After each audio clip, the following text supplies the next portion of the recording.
hard to be a good, cheerful parent when you're up all night. Getting your baby to sleep through the night is the ultimate quest of any new mom and dad. Tamara and Cameron O'Neill have tried walking, pacifiers, bouncing, stairs, and drives in the car with their 5-month-old son, Thaddeus. What he would really most like to do is just nurse all night. We will do anything. We will do anything to help this child sleep. Anything but try a cry-it-out method. So the O'Neills let Baby Center follow their efforts as they tested the tips in the Baby Sleep Book, written by the famous Sears family of doctors. Bob Sears, a pediatrician and father to 3 great sleepers. We prefer to try to teach babies how to sleep calmly and peacefully and stress-free that results in a healthier sleep attitude. The key, says Sears, is being consistent, comforting, and responsive to your baby's cues and tears.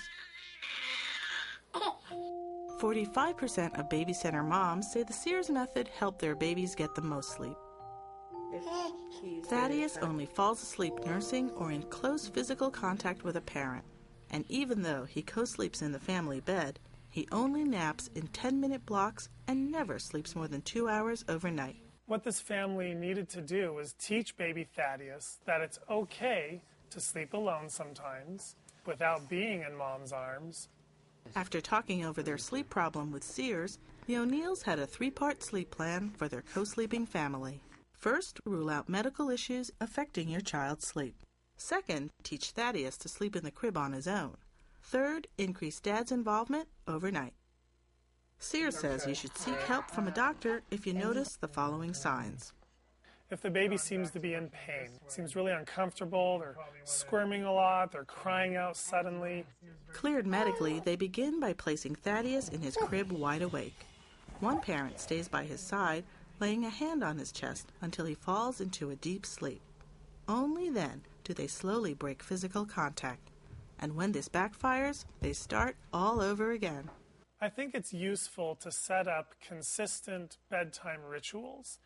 Try that routine and nothing else over and over again before you decide whether it works or doesn't work. 5 nights later, despite many resistant cries, Thaddeus' sleep time stretches in his crib and he falls asleep faster.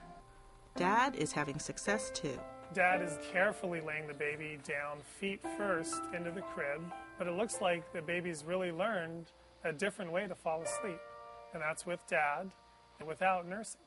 According to Sears, most breastfed babies like Thaddeus will wake up at least once a night until they're a year old. It's at this first waking when the O'Neills bring their son into their bed. Tamara adds the handoff technique to his sleep routine. Yeah, she nurses him and she pushes him over next to Dad. Thaddeus will probably not wake up as much because his favorite source of food isn't staring him in the face. But the 4th and the 5th night, we're like, hey, there's something to this thing.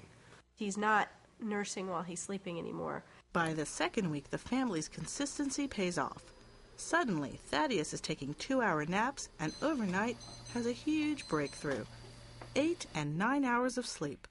This is the way to start our new day. Well, was he getting 8-9 hours of uninterrupted sleep, so was I. He's really just a completely different baby. He's sleeping much more peacefully. He's happier and more responsive. Team O'Neill wins! Yay! This family really worked hard to teach their baby to sleep through the night. Happy sleeping baby. Happy awake mommy.